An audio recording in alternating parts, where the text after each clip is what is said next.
Hello, everyone. Welcome to Conversations with Sekani, a podcast for people in their 20s who are trying to figure out life and not get lost along the way. Today's guest is Dr. Stan Block, a board certified pediatrician with more than 43 years of experience caring for children and families. He is the most published private pediatrician in the United States, the founder of one of Kentucky's largest rural pediatrics practices, and a former leader of one of the nation's largest pediatric outpatient research groups. He's also the author of Pediatrics Around the Block, where he shares decades of practical, evidence based insights to help parents better understand the challenges and joy of raising healthy children. Dr. Block, welcome to Conversations the Second. It's a pleasure to have you on. Thank you, my dear. I appreciate it. All right, so I know this is a long time ago, but can you take us back to your childhood, basically? What was it like growing up? Well, I grew up in a small neighborhood in basically it was Louisville, Kentucky, but it was pretty rural. We had farmland all around us, houses were being built around us, and it was pretty undeveloped at that point. And I went to Catholic grade school, St. Margaret Mary in Louisville area, and then I graduated from there. I went to Catholic high school called Trinity High School. Along the way, I had four older brothers and two younger sisters, so it was a busy, busy household, commotion constantly. And I had to deal with older brothers who liked to torment younger brothers quite a bit. So it was a challenge.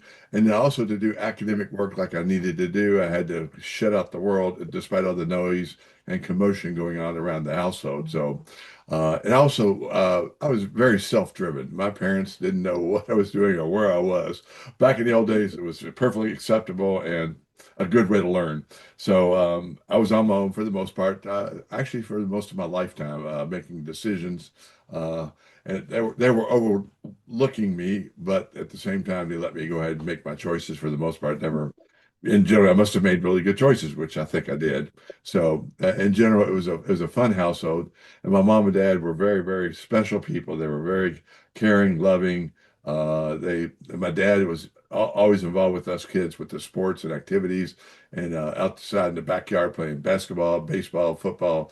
He was also a semi-professional baseball player, so he was very, very talented.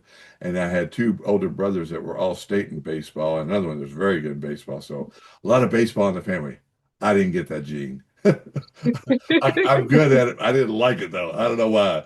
It's just baseball, and I loved watching it, but I just didn't get to play it much because I was afraid of that fastball.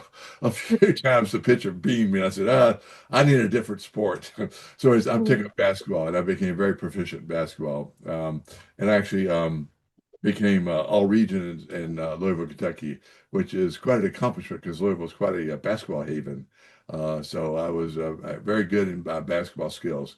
However, more importantly, I was very good at my academic skills. And again, household, I had to block out all the commotion that was going on around me, my family, my brothers. And so in light of that, I still made it. And I went on to greater and better things as life progressed in my personal microcosm.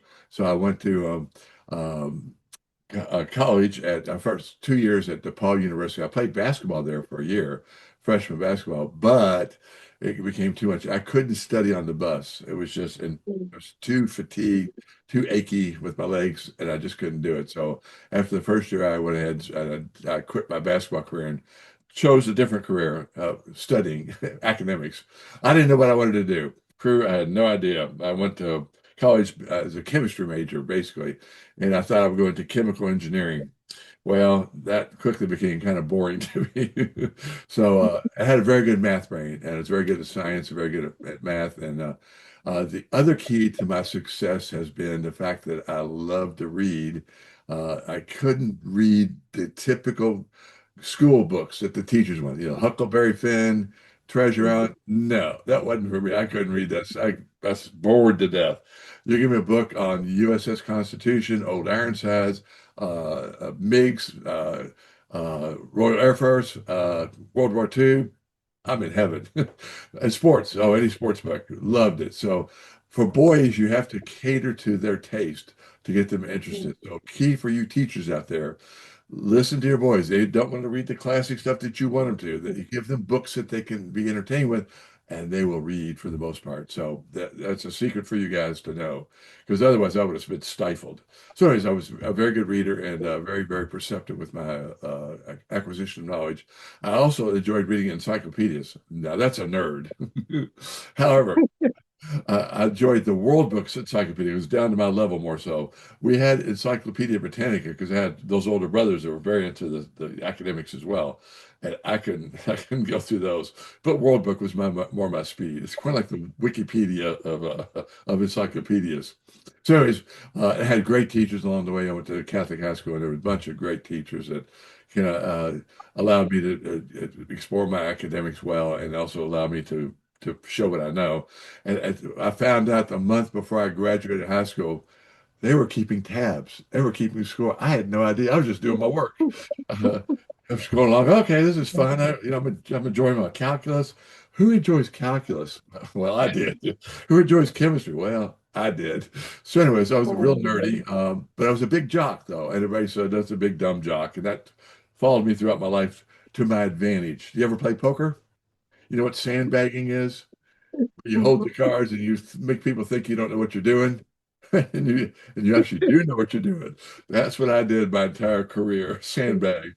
Because as I became older and into my academics in my medical world, I called myself a simple country doctor, despite all my accolades and my publications. So I'll talk about that in a minute. But basically, I went through college and had fun. I've made fun. I mean, yeah, I studied hard, but I also had a ball in college. We traveled to the beach all the time. When I transferred to UNC Chapel Hill, that's North Carolina. It was a wonderful school there. And I was tired of the small liberal arts school, so I just wanted to move on. Anyway, so I went to UNC Chapel Hill, and we had fun. We played around. I played basketball 3 or 4 times a week. So, and basketball was my outlet. It saved me. It was my stress reliever. So throughout my entire life till I hit my late 50s, basketball is what I did. I would play basketball anywhere, anytime with anybody. I didn't care what color you were, what race, what age you were. If you wanted to play ball, I was your man.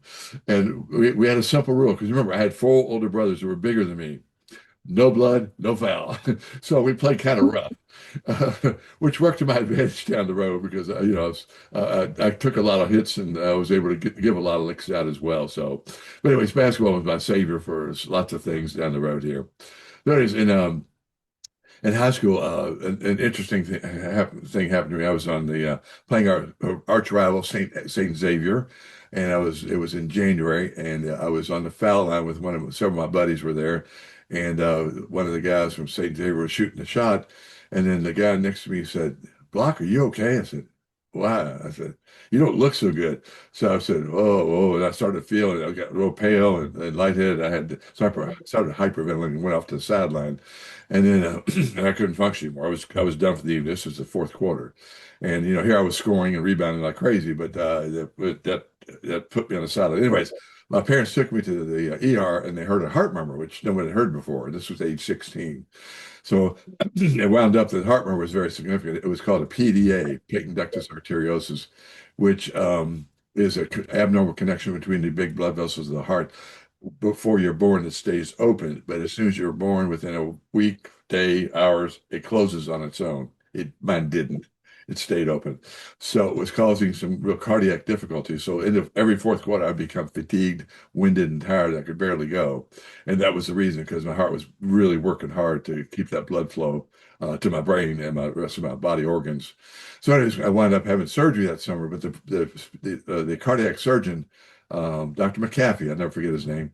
He says, "Block, you need to quit playing basketball." And this was in March, and we'd already won the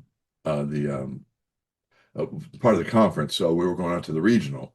And so, as district champions, we were automatically assured that. I said, and so he said, "You can't play anymore because you could, have heart attack or arrhythmia or whatever." I'm a teenage boy. I'm not quitting my basketball. So I went and played. So anyways, we played at the regional game, and my buddies in the stands, all guys, and guys are, this is all boys high school too. And guys are very, very, very sarcastic, shall we say. So every time they see me score or do something, they would yell out, murmur, murmur, murmur, because it was a heart murmur. So anyways, they were making fun of me. So they were my buddies. Sure, they were good friends, but and we still talk these days, despite all that harassment they gave me. So anyways, I found out that I was actually going back to the story in my class rank. I found out I was second in my class. I had no idea. And this is 281 bright guys in the school. And I'm going, who knew? So anyways, I got into my choice of colleges. And then, so when I transferred from DePaul University to Chapel Hill, North Carolina, um, I just thought you transferred, you submitted your transcript and you submitted your application and you went. Well, I didn't know this, but they only took 3 out-of-state transfers in the USA each year. Three. Mm. Three. I was one of the three. I had no idea. I just went and transferred. Whatever. That's the story of my life. It's like that all the time. Anyways, so I went to UNC Chapel and did well, and I became, Phi Beta Cap and all that stuff, and graduated with distinction and all that. And I had fun. I had good time, and I was doing very well in school. So I said, well, what am I doing with my life in the junior year? So in junior year, I said, I see all these smart guys and smart ladies going to apply to medical school. Maybe I should apply to medical school. I had an older brother who was 10 years older than me, who was a pediatrician, and but we didn't cross paths because 10 years is a big difference in what you're doing in your lifespan. So he was on his own schedule, his own world. So anyways, so I decided, well, maybe I'll try this medical thing. So I started looking into it and said, well, I'll just apply. If it doesn't go well, I'll just move on. But my love of my life was I loved working concrete. I worked concrete every summer, pouring concrete, digging ditches, wheelbarrowing rock, 40 tons of gravel in basements. So I love the hard work. I love the labor. I love the outdoors. But there was the last winter, I actually started working some, and I was hitting medical school. I said, whoa, it was cold. So construction work outside in 0-degree weather. No, I'm a southerner. I didn't like that. So anyways, I decided I'll try medical school, which is a good thing. So anyways, I transferred into UNC Chapel, and then I decided to go to medical school from there. And then I applied to early admission, and then I got into medical school. Strange enough. I went the early admission route, which let me know by October of the year instead of usual April or March, about when you're accepted. I knew I was accepted by October. So I said, I could have coasted, done, sat on my laurels and, partied all the time. No, that's not me. I got a 4.0 that semester. I already knew I was in medical school. That's how driven I am. Okay, so I'm a nerd. I even took music appreciation. At the same time, I was listening to Mozart and Vivaldi and Beethoven. I also discovered Jimmy Buffett. He was one of my heroes. So I love the country, Cajun kind of style of music that he played, and lots of other artists like that. So I was listening to the big guys, the classic guys, and then I was also listening to some of the new classic guys, I call them. And Jimmy Buffett's quite an artist and a poet too. So I really came in sync with them. I also discovered a new interest, Shakespeare. Mm. Love Shakespeare. So I took a course in Shakespeare. Father Devereaux is a priest at the UNC Chapel at a public school. A priest is teaching Shakespeare. So I got into Shakespeare a lot, and I loved all this stuff. And these are important things to know because when I wrote my memoir, which is Pediatrics Around the Block here, can't see it very well, it's blocked out. But anyways, it's a 480-page memoir about my life. That's how chock full my life is. I could write on and on. In fact, I'm going to do a sequel. That's, that's how interesting my life has been. And it's not my fault. It's just stuff just happens to me. So anyways, I became very enamored with Shakespeare and Jimmy Buffett, and a lot of those quotes are in my book as well. So it's an eclectic mixture. And so I'll just delve into my book just a little bit. We'll take a divergent road here. But basically, the book was, for 10 years, I said, I got to write this thing. I got to sit down and do it. So I finally decided a year ago, it's been over a year and a half now, that I'm going to write this book about my life because my life story is incredibly complex and interesting. And At least I think it is. Everyone else may think it's more. But I have lots of humor and lots of stories in there. I have growing up stories in there, and I have my schooling stories in there. Then I have my educational transitions. Then I go on to my medical school career, which I talked about quite a bit in there. And then I go on to how I got to Bardstown, Kentucky, and why I came here is all in there, and my partner's in there. And then how we evolved into just a simple country rural pediatric practice, two of us. So just two of us, Dr. Hedrick and myself. And he recruited me. Well, this is a story. It's in the book too. So I come to interview. I've interviewed about 10 places in Kentucky for pediatrics all across state, lots of wonderful practice. Somerset, Corbin, Kentucky, Louisville, Lexington, etc. But I came across this guy, Bardstown, Kentucky, population 14,000. So he's on his own because his partner had quit on him and moved on to bigger pastures. And so he was actively recruiting. So I talked to him. So first afternoon I go to visit him, he said, within about 10 minutes of meeting me, he goes, "Yeah, I got to go to the store real quick. I got to pick up some groceries." Because he's been by himself basically, so he had no one to help him take call or cover for him. So I'm sitting there in his living room with his dad's there. But he didn't tell me his dad has Alzheimer's, and he's sitting on the couch and he's falling over every 5 seconds. So I'm having to prop him up for about an hour while he goes to the store. This is my first experience in rural Kentucky in Bardstown with my partner, pushing up his dad who has Alzheimer's. He doesn't, he's out of it. He's just totally, in la la land. And I'm pushing him up for an hour going, wait a minute, I didn't ask for this. But anyways, we became close buddies and we made a big practice. And then we started with two of us being on call every other night. And we graduated. Now we have, we went up to like 6 pediatricians and so at the current state, my daughter, I have 4 daughters also, which is a trick in itself. So with the daughters, she's the one that became a pediatrician. I tried to discourage her as much as I can. Don't do this, don't do that. Of course, I wanted to do everything I told her not to do because girls do what you tell them what not to do, and they're going to do it. So I said, "You don't want to be going to medical school." Of course, I did, but she went to medical school. You don't want to be a pediatrician? No, she did. She wanted to be a pediatrician. You don't want to join this practice? No, you don't want to join this. Of course, she joined it, and now she runs the practice itself. She's brilliant. She's smart, talented, and she's much prettier and smarter than I am. There's no doubt. But she's running the practice now. But she does depend on me because I have to take her daughters to all these sports and activities every few days, every week or so. So she does depend on me for that. But anyways, we still talk a lot about the cases. She gave me a case last night. It was awful sad. So we'll talk about it maybe if I get time. But anyway, so we graduated to this practice of two docs in rural Kentucky. And within 10 years, we had started a research group because Hedrick and I were both kind of very intellectually oriented and always asking questions. He was a nuclear physicist at the University of Illinois. You know what that means? That's the big time. That's one of the premier schools for nuclear physics. You don't know it when you talk to him. He's down to earth, funny as can be, friendly as can be, uh, but brilliant. So I'm going, nuclear physics? Are you kidding me? So, anyways, we both had a very much interest in things, how they work, and how things are working in pediatrics. So we started into trials of antibiotics and then eventually went out to trials of vaccines and ADD meds, et cetera. And we developed this little two-man practice we're now at 7 pediatricians and 6 nurse practitioners. So it's the largest group in rural Kentucky in pediatrics for sure.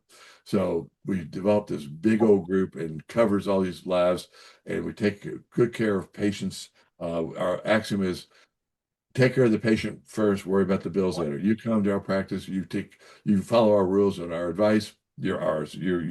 We'll take care of you regardless of what happens to you. If you need something extra, we'll help you out. So it's been that way forever. That's been and we're still privately owned, one of the few privately owned. We own the practice. No hospitals, no big corporations. It is us. So if we want to give you free care, we give you free care, period. If we want to do certain things, we're going to give you certain things. So, and the research helped bolster that too, because research pays you to come into our offices. Indigent people love it because they get paid to do it. Other people love it. And then they get the first in the world of certain things that no one else ever sees or gets for 5 or 10 years later. So all the new vaccines, new antibiotics that come to practice, we test it first in our office and use it first. course, not everybody gets the active vaccine or active antibiotic. Sometimes they get placebo or they get the standard care of the vaccine or standard of care for antibiotics. But we established this practice and became the largest pediatric outpatient research group in the USA with my diligence and time and energy involved doing it. So the key to this has been uh, I would go to individual these meetings, scientific meetings throughout the USA. There's two or three big ones in research every year, and so would go to most of them, or Hedrick would go to the other half, or if I couldn't get there. Sometimes we go as a team, and we learn about the new antibiotics, new vaccine, new products coming out in the research world, and we go to these companies and say, listen, we have a research group, we're willing to help you, and subsequently we grew this research group into, like I said, the largest in the USA in pediatric outpatient research. So it's been a fun ride. But the other big thing that is most unusual is, remember I told you what a nerd I was? I read encyclopedias, okay? And I could block out my brother's nonsense and commotion. Well, that's what I did. I had this big bustling household of four daughters and all stuff going on. Well, I took up medical writing. Now, medical writing is a feat in itself. It is a task, and you have to really block out the world, and you have to learn the craft. So I diligently learned the craft. I read several books on writing, medical writing, like four or five of them. Still got them up above my shelf here. And I learned the craft as best I could. And then I started practicing it, and I started watching how other authors wrote their articles for the New England Journal of Medicine or JAMA, Journal of American Medical Association. So I learned watching them and mimicking what they were doing, how they were doing things. And over time, I became very good at this and very skilled. So I started writing medical articles. They would call and say, we need to write up these data for to publish. And so they would ask all these people, well, what practicing doctor takes the time? You don't get paid squat. You spend hours and days writing. Well, that's just me. I'm sorry. I'm a teacher. I love my intellectual pursuits. I love looking at the science and data. And so I got hooked into it. I started writing, and it's purely for love. It's not for money. I haven't been paid. Written over 170 articles published on Medline, and guess how many I got paid for? It's not a zero. That's just my nature. And I love the teaching aspect and the act. And the other thing is that they can't find regular doctors who understand practice, how to take care of patients, seeing patients. These are all academic guys who are brilliant, but they're academic nerds. They don't take care of patients that are everyday patients, people with runny nose or colds or ear infections or pneumonia. They don't see that common outpatient stuff. So I was the link, kind of the transition from research, bench science, into the real world of patient care. So I would often tell them how to transmit this message to the everyday practitioner. Now, there's only a handful of everyday practitioners that take on the skill of writing. But for me, it was a love, so I did it, and it was fun, and I'm still doing it. I've still got writing, as you can see my book, 480 pages of that. That was a work of art, to be honest. So anyways, so going on to the writing. So the writing aspect was fun, and I got firsthand knowledge of all the aspects of some of these vaccines, antibiotics, drugs we use, ADD medicines, and the other consequence. I know the inside story of a lot of this stuff. And guess what I put in my book? A lot of inside stories. People don't realize where some of these things come from or how they got developed. I have 90 pages talking about the development of vaccines, development of certain antibiotics, development of whatever. I wrote the inside scoop of where these notions came from. And I also wrote several articles for a journal called Pediatric Annals, which is another part of the book. And I uncovered and changed the way we thought about certain conditions, such as Rocky Mountain spotted fever, for instance. So I changed the way everyday pediatricians and ER doctors approach certain cases and certain things we do in practice. Like you probably didn't know that the following, here's things I changed. That if you put lavender lotion or tea tree oil on a baby's skin, especially little girls, that they'll develop breast lumps in about 1 out of 4 to 1 out of 6 will get breast lumps, Hmm. big breast lumps, not little ones. So as everybody was walking around with breast lumps, it's coming from the lavender and tea tree oil. It took me 10 years to uncover that because I kept looking for why are these babies coming with all these lumps on their chest? These 8-month-old and 12-month-old look like they need training bras, and I couldn't figure that out to save my soul. We thought it was soy because soy is kind of estrogen-like or feminizing, and It's not really, but in formula, soy formula might be a trigger. It wasn't. So eventually I came across, see, that's the advantage of being an avid reader. I was reading New England Journal of Medicine. These authors, one was called Block, the second author, with a K, with an H instead of a K. And they wrote this article. They had three boys who were ages 4, 4, and 8 years old. And they had big breast lumps and they couldn't figure out where it came from. So they were the bench science. They got breast tissue cells from biopsies from women. They took them and put them in petri dishes, little dishes that grow them, and they put certain samples of things in those dishes to see what stimulated the breast tissue. Well, guess what they saw? Lavender and tea tree oil made them grow like crazy. They proliferated like they were a cancer. And so they published this article back in, it was 1997, I believe. No one saw it. It was published. And 5 years later, I was digging through trying to figure out, is there any reason for this? And I came across the article and said, well, by God, I know what that is. So I started asking all these parents, what are you putting on your baby's skin? And the ones that had the big lumps, lavender, that's common cream, lavender, and tea tree oil, some of them. But the big one was lavender, the nighttime calming stuff. That really stimulated. So, anyways, stimulated the heck out of them. So, I took some photos and put it in my journal, in my book, and also put it in my some of the articles that I wrote about this. And also, I do slideshows across the USA. That was one of many facets to teach pediatricians about what you can do for your parents that's going to make their lives better. And this is one of them. So, I wrote an article, 5-page article on it. Tea tree oil and lavender stimulate breast tissue cells in babies, especially baby girls. So that actually, if you look on the internet, you'll see it everywhere. It's all over the place. If you start looking at breast lumps in babies, you'll see. And no one knows where it came from for the most part. It's my article back in it's 2012. That's where it all comes from. So I have about 15 different articles of where I changed the course of how we approach certain conditions in babies and kids and young adults. So anyway, so that's just one of many, many pearls and highlights of my life story. And I'll dig and dig and dig until I find the answer frequently on certain things. And I'm very willing to change the common thinking, saying, why are we doing conventional thinking like this when we could be doing a better job of certain things? And there's a bunch of those in there that I talk about. So anyways, that's just one aspect. And then the other aspect is actually writing the multi-center trials of vaccines, like the pneumococcal vaccine we get now, rotavirus vaccine, all these vaccines that we have now that we test, that we give to babies and kids and young adults. Almost all those vaccines have gone through this office in rural Kentucky. We're not talking about Los Angeles, Seattle, New York City. We're talking about Bardstown, Kentucky, the bourbon capital of the world.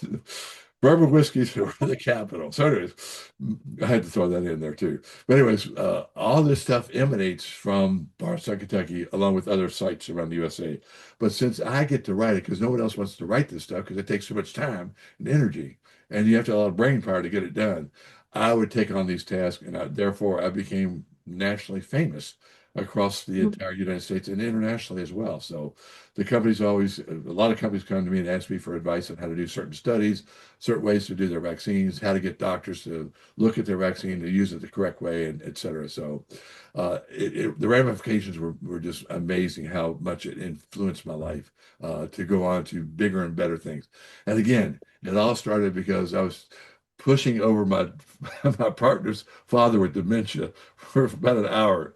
I don't think I would have been here without him, because he and I were spearheading the whole thing. Because it took two of us to get this thing going. So now we've grown this into an international corporation. To be honest, we employ between 10 and 15 people, just nurses, doing research in our office. That's how big it's become. And you know about the COVID-19 vaccine? Yeah, talking about the bad illness back in 2020 that was killing everybody. Well, killing a lot of people, especially elderly, 20% mortality. We were one of 55 sites in the world doing the study on that vaccine in Bardstown, Kentucky, when it first came out. So we were instrumental in getting that into people and saving numerous lives and numerous adults from devastation of COVID, because the first two strains that hit were just awful. They were wicked. So anyways, so COVID-19 were instrumental. That was just one example of many developed in this office that I can be proud of, that was instrumental in getting going. So all this started from the humble beginnings of a dumb country boy who was a big jock. And going back to big jock. So here I am in medical school, okay? And I'm a cut up, as you can kind of tell. I'm willing to tell self-deprecating jokes at my own expense, occasionally at the professor's expense, but rarely. I did try not to make people feel bad, but always cutting up and making jokes. Anyways, so here I was in my first 2 years of medical school, and I was above average student. I wasn't a great student, but I was above average. But all the bench science stuff, I couldn't get my brain around it. So I did what I had to do, and it started the second semester of second year of medical school. We started getting into more interesting things like pathology and pharmacology, which I loved. So I started doing a bit better in my schoolwork, a lot better, I should say. Then we had the third year where we have clinicals, where we go into OB/GYN, for 6 weeks, pediatrics, internal medicine, um, and then psychiatry, and family practice, et cetera. So we're doing each rotation every 6 weeks. Well, the, every rotation we would have a test, a final test on it. Uh, so in the written test, out of 7 rotations, and you can remember these are the brightest of the brightest. I got the highest score in the class on 4 out of 7. And they go, "Who is this dumb country boy, big dumb jock?" I said, "He's a clown." They looked at me, "What is wrong with you?" And see, so no one knew who this was because it's all de-identified by numbers.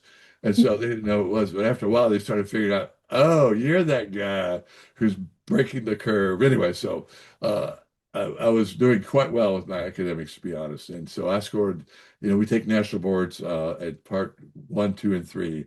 And each part one, I was above average, but not great. But parts two and three, I was in 95th to 99th percentile on all parts of the test because that's what I loved. That's what I was looking forward to. Patient care. That's what I wanted because I love taking care of people. I love taking care of my babies, my teens, and the families and the young mothers. It's all just a great, wonderful hodgepodge of fun things for me to help. And I use my brain quite well, taking care of them, as you can probably guess. I was also voted best pediatrician in Nelson County. So the local newspaper did a poll every year, and I was voted best pediatrician 8 years in a row. That's how much fun I have in my practice. Try to make everybody feel welcome and try to give good care, accurate care, expeditious care, and thorough care. And that's what it boils down to. The more you do that, the better your patient's going to love you, of course, right? So, and respect. Yeah. And so I also changed the practice. We take care of teenagers actually through age 23, young adults. So that was a big part of my impetus when I came here. I wanted to that niche, no one wants to take care of. They're so difficult, so challenging, so complex. And so I made our practice geared towards taking care of that young adolescent and young adult population, which is a huge godsend because they got nowhere to go. They can't find a doctor. In small towns, there aren't any doctors. All right. They're hard to find. We got them, but they're filled up, they're taking care of the elderly and the adults. And so there was this niche that was wide open and no one was taking care of.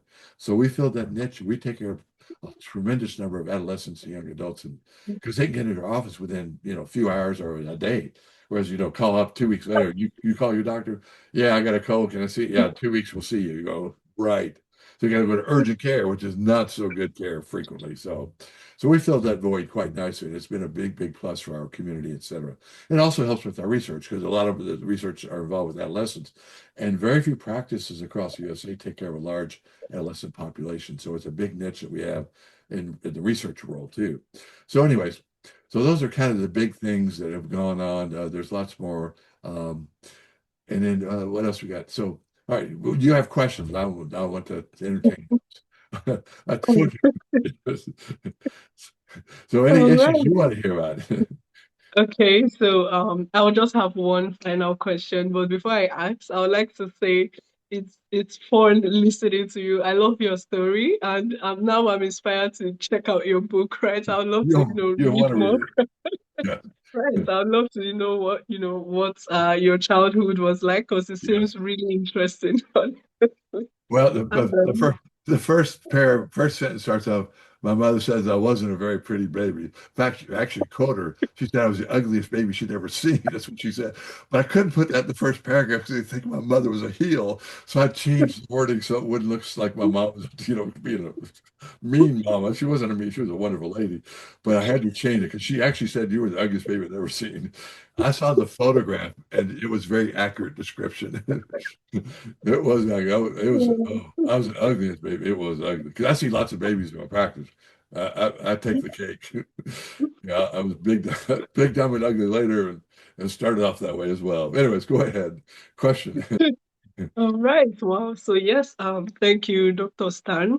Like I said, your story is really interesting, and I love that you mentioned young adults, right? Because that's the sole purpose of my podcast, to seek clarity when it comes to health concerning young adults. So my final question today would be, is there anything that we as young adults should do, to live a better, healthier life, later on in life? So, what are the things we need to do now to help prepare for the future, basically? Okay, so several things I highly advise. Number one is vaccines. I know it's extremely Mhm. controversial, but you as young adults want to make certain you get your vaccines done. So especially when you're talking about 15, 17, and even 12, 13-year-olds, but even as young adult in the early 20s, the HPV vaccine is critical for you. Even if you've Yeah. been exposed to it, have had surgery for it, there are tons of strains. The vaccine now has 9 strains, 7 of which are cancer causing. You have not had all 7 of those strains, and you probably haven't had the 2 wart causing strains. So it's still worthwhile getting, even if you've been exposed to either one of those things in your lifetime or had an abnormal pass-through. So HPV vaccine, the Gardasil 9, is very worthwhile because this is cancer and precancers, Mhm. especially as women. And the men are coming in right and left with oral cancers. It's escalating every day in the world of medicine. So you want to get the vaccine. 5 cancers for women protected against, 3 cancers for men protected against. So it is the most important thing you can do for your health right now.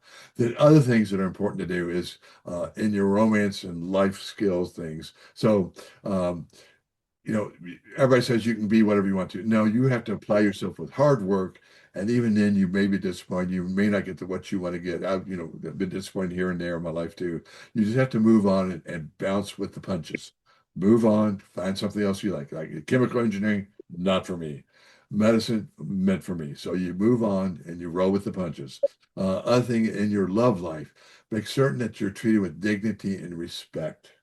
If they're mean to you, if they're yelling at you, I'm talking boys and girls both, you get the heck out of Dodge. If they are physical with you ever, you leave them. You get now accidental things may happen, may bump you or whatever or something. But if it's physically intentionally striking you, you're gone. Do not put up with that nonsense. I see young mothers, I'm going, they're tormented, tortured. And occasionally some of the women will torment the men too. I got in a relationship, I was going, oh my God, to talk about emotional abuse started, I go, I've been married for Mhm. 45 years. I know what a relationship means. Okay. My wife died Mhm. when she had 5 years of Alzheimer's. I had to take care of her. So I understand the concept of what a relationship means and what it means to stick with somebody. So I take care of her for 5 years with her, what I call a cognitive ghost.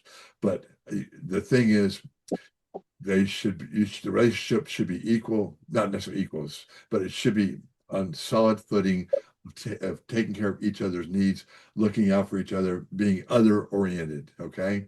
It's not all about me, me, me. You do have to take care of yourself. You do have certain needs, etc. But the thing is, you want to know that this is a team. Do you think I raised 4 daughters by myself? Heck no, Mhm. no way. Those girls are Mhm. a challenge. It took a team to raise those 4 daughters to be productive, wonderful ladies they are, and wonderful mothers they are. But basically, I have seen numerous kids grow into these horrible households and come out stars. I mean, just wonderful people. So just because you had a bad background or weren't treated well, doesn't mean you can't survive it and rise above it. You most certainly can. So, but you have to put your mind to it. And you can't say, "Well, woe is me, and I deserve better." You really do deserve better, but there's nothing you can do about it. You have to accept the hand of cards that you're dealt with. So you got to take the most of what you got and use whatever brain power you got and use that, and also use those relationships as building blocks for a future wonderful relationship down the road. Because 40 years of my marriage was just absolutely wonderful. She was the most delightful woman. I got lucky. We got married at age 22. And how many 22-year-olds can say that, right? Well, not a lot. My daughters are all happily married. They got married at age 26 or so, all four of them. They all got wonderful spouses and happy marriages. But at 22, we're not so smart usually, especially boys, kind of dumb. Do not put up with the stuff from your spouse or your other partner. Do not put up with it. Find somebody who wants to be nice to you, treat you equal, and don't fall. The trouble is there's narcissists out there. They treat you wonderfully. There's about 2 or 3% of the population. Don't get fooled by these guys and these ladies. They'll trick you, and you think this is the most wonderful person in the world, and then they start surfacing. The way you can kind of tell is how they treat other people, how they treat kids. Those are clues. So if they treat other people like waiters, staff, workers, plumbers, carpenters, they're nice to them, they're respectful of them, that's a keeper. Especially, I always told my daughters, if that boyfriend of yours is good with kids, plays with them, interacts with them, is nice to kids, they're a keeper. Well, I had to take that back because one of my daughters got one boyfriend, and he was wonderful with kids, but he was a drug addict. I'm going, oh God. So they can take wrong turns, but it is one of the big, big green flags that you can count on in general. It's going to help you out. Okay. So if they're good with kids and are good to people that are, not at their caliber, not their occupation, and they're nice to them, that's important. I'm nice to everybody. I try to respect it. I love my electricians and plumbers and concrete guys. I sit there and watch them. God, you guys are amazing. I love watching them. So, anyways, that admiration, hopefully you'll get somebody who admires that kind of stuff. And also the nurses, the CNAs at nursing homes. Do you realize how wonderful these people are taking care of these elderly? I had to take care of my wife for 5 years. It was hell. Taking care of my wife, bathing her, cleaning her, do all the messes and stuff, and socializing with her as best I could. Those CNAs are wonderful. Most of them are CNAs at the nursing homes. So I have the healthiest respect for them. I see them in my office all the time saying, dear heart, would you please take good care of me if I went up in your nursing home? It's my insurance policy for the future. So if I went up there, be extra, extra nice to me because I was extra, extra nice to you and your child. Okay. So, anyways, what comes around goes around, right? So, anyways, those kind of things. So, anyways, so respect those people that are doing service work. They're saints, and they're other oriented, and they're your buddies. You want to respect them and treat them nice. So anyways, those are the kind of things you want to look for when you're dealing with the relationships. Okay, not every relationship's going to go through. You may have some heartbreak or whatever. And then medically speaking, just the obvious avoiding the dumb stuff. Cigarette smoking, dumb. Why are you smoking? Okay. Drinking, that's okay once in a while, but to be drunk all the time, no. And marijuana use, marijuana is not good. A study came out, kids under age 18 who smoked marijuana, this was a study done in Australia, they lost 6 IQ points. That's a lot. You look at those kids who not smokers versus smokers, 6 points in IQ. That's a difference between becoming a doctor and becoming, whatever. Okay. So you want those points. You want to spare your brain. So marijuana smoking is not a good thing for your brain, especially younger. And again, as you're older, if you're a drug, doing drugs all the time or whatever, marijuana all the time, you're not very good with your spouse. You're not very good with your kids. It's a terrible role model down the road too. So all those things. And one time I was sitting at the kitchen table eating pizza. And I love beer with pizza. It's one of my favorite soft spots in my life. Uh, anyway, so I was drinking a beer, and my four daughters, they were ages like 14 down to age 10 or 8 or so. And they looked at me and said, Dad, you're getting drunk. I went, oh my God, one beer, one beer. I went, holy cow. I stopped drinking. That's how impressionable they are. And the other thing is with spouses and lovers, you don't scream and yell at each other. You don't scream and yell at your kids. You get in their face quietly and say, listen, I need you to change your behavior. Let's talk about it. And take them alone and talk to them by themselves, especially with your spouse. You don't want to yell for your kids with your spouse or other people out in public. If you got an issue, take it quietly and privately. Do not do that up in public or in front of the rest of the family. Do not do that. All right. Do it nicely and try to be persuasive and try not to scream and yell. Scream and yell to get you nowhere. Nowhere, especially with kids' behavior. And spanking and hitting, no, no, no, no, no. That will backfire every time on you. Do not do it. It might be a desperate situation out running in the middle of the street and they're going to get killed. That might be the one incident where you might be forgiven, but I still wouldn't do that. I would get them firmly, grab them, and say, okay, no, and then put them in timeout for a couple of days or a couple hours anyway. But anyways, so certain things you want to do with your kids in your relationship. So and try to be respectful. That's really important. Even if you find out divorced or breaking up or whatever, if you do and divorce, 50% of you guys are going to get divorced. Be nice to each other. Be respectful. Even if you hate each other, you don't like whatever they did, still be respectful and don't disparage each other in front of your kids. No, no, no, no, no. You have to, even though you may say that guy's an SOB or that woman, she's a total B. I don't care. You still have to be nice and you have to teach your kids to try to be respectful to their parents because they're going to be with them for, forever, basically. So you have to get along and do your best. There's sometimes you can't get along. The narcissist are one example, and there's certain psychological disorders. You can't get along with them. You just have to eat your words and just separate as best you can, but don't be disparaging them constantly in front of your kids. So those are some life lessons I can tell you that work. And I raised 4 daughters, so I understand the importance of role model for your kids, the importance of being respectful and letting them make choices. Remember, my whole life was spent making my own choice. That's how I got here. Self-driven.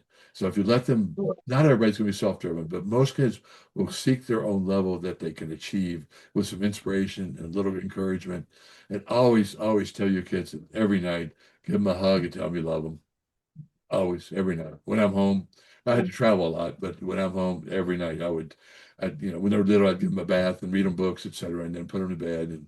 And my favorite line was, "No talking, no playing around, go right to sleep," because I don't want to hear you. You're going to sleep, dear. You're not going to keep me up unless you're sick, of course.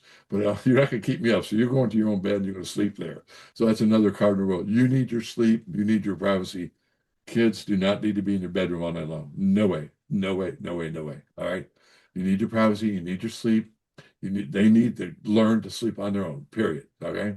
So it's a for life lesson. And we have all sorts of books on how to deal with that. Your pediatrician can tell you all sorts of pointers on how to do that. So those are kids, because that's a real issue in a lot of households is sleeping kids, trying to keep you up and get in your bed and do all this stuff. No, no, no. You need to learn to make them independent.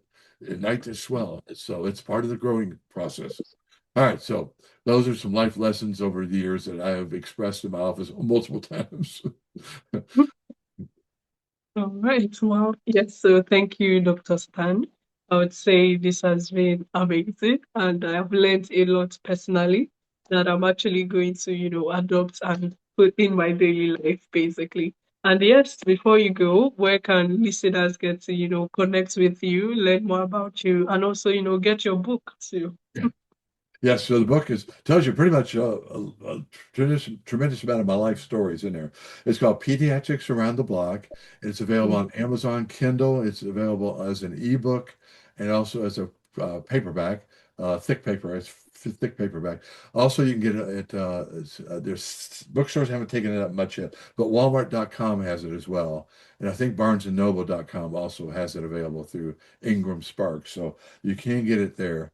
And then hopefully I'll have a sequel written, which I'll get this out further and get this to the regular bookstores before long if I can get the sequel written.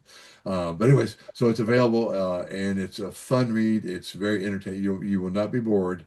There are sad stories in there too. You remember I'm a pediatrician. I see kids die. I see kids have some unnecessary, some just going to happen, but they're more sad, they're more happy stories, they're more stories of saving souls and saving lives in there than there are the sad ones. But we do see death and destruction. It's unfortunate, and it's saddest thing is to see a child die on you or a teenager die on you. It's horrible. So, but anyways, it's reality based. All right, you're going to see both sides of the pediatric world. Of course, they're rare, so it's rare in my book too, as far as the bad stories versus the good stories, but it's still, they're out there, and we hate to see them. And that's why vaccines are so important. You don't want to see your child die from a vaccine preventable disease or want to brain damage, etc. You don't want to see that. It's unnecessary. Measles is unnecessary. It's a bad disease. I could talk about it for hours. My book has all the explanations of why you want to get the vaccine. Hemophilus influenza type B, why you want to get that, rotavirus, that's all in there. And our office was instrumental in developing all those vaccines. So if you want to challenge the research on it, you're challenging me. Bring it on, okay? Because I will defend it to the because I am a scientist. I know what I'm doing. I know the data inside out for most of these vaccines. In fact, to let you know, when they submit the data to the FDA on 3 different vaccines, one physician in the USA has to sign off on it for the company of their 5 or 6 page dossier on the vaccine. Guess who was on 3 particular vaccines? Me, the dumb country doctor, signed off on it. That's how important my work is in this little bitty rural community and across the USA as well. So you'll get a lot of insight into the research world in the last 90 pages. That's if you make it that far, you'll go, oh my God, it's fascinating if you have any intellectual curiosity about how things developed. Because I was instrumental in changing lots of things in the world of the research as well. And this is big time stuff we're talking about. So I think you'll enjoy it. It's my life's works in there. It was blood, sweat, and tears to write it, and I hope you pick it up. And there's lots of life stories in there. I also have 2 essays on raising teenage girls. Mm. Yeah, how to raise teenage girls. I have essays on how you want to do it, things to watch for, things to do. And there are two. I wrote 2 different essays 10 years apart. I forgot I'd written one, and I found it, so I put them both in there. They're both good enough to what the heck. So they're both in there, and they're fun reads, and they're very, very, very insightful. So you'll get a lot of information. If you have teenage daughters, you definitely want this book because you'll have a lot of insight on how to manage teenage daughter things because they're very complex, challenging things. Remember, this too shall pass. That's number 1 rule. And number 2 rule is nothing is personal out of their mouth. Nothing is personal. Mm. It's all them ventilating. They got to vent somewhere, and you're the target. You're easy, you're safe, and they're going to vent on you. So those are lessons you'll learn in the book as well. So lots of life lessons, lots of child rearing, teenage years, rearing, baby stuff's in there. It's a compilation of wonderful essays that I think you'll enjoy, and they've all been vented as well. Excuse me, have been approved by the world of University of Chicago, Northwestern University. About 30 of the essays in there have been approved by them and by other editors and journals that I've written for. So they're all pretty well written. They're clear cut.